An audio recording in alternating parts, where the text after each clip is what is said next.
ఈ కర్కాటక రాశి వారికి ఈ వారంలో మొత్తం 4 గ్రహాలు అనుకూలంగా ఉన్నాయి. మంచి ఫలితాలను, లాభాలను మీరు అందుకుంటారు. నూతన అవకాశాలు కూడా చేజిక్కించుకుంటారు.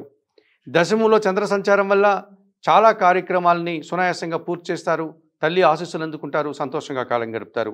జన్మరాశిలో గురువు సంచరించడం వల్ల జన సంబంధాలు పెరుగుతాయి. పోటీ ప్రపంచంలో మంచి విజయాలను సాధించుకుంటారు.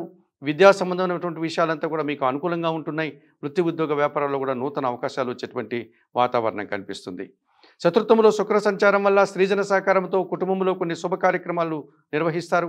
విందు వినోదాల్లో పాల్గొంటారు. వృత్తి ఉద్యోగ వ్యాపారాల్లో లాభాలు కూడా అందుకుంటారు.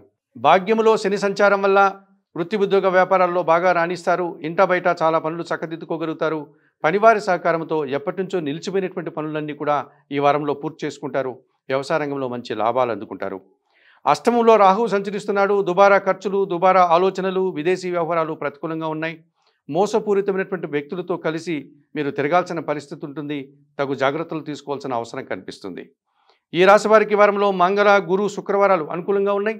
దానాలు ఇచ్చేటువంటి క్రమంలో కొన్ని మినుములను కానీ, ఎరుపు రంగు పండ్లను కానీ పేదవారికి దానం చేయండి. స్తోత్రపారాయణ విషయంలో శ్రీదేవి ఖడ్గమాల స్తోత్రం, శ్రీ సూక్తం ప్రతినిత్యం చదువుకోండి.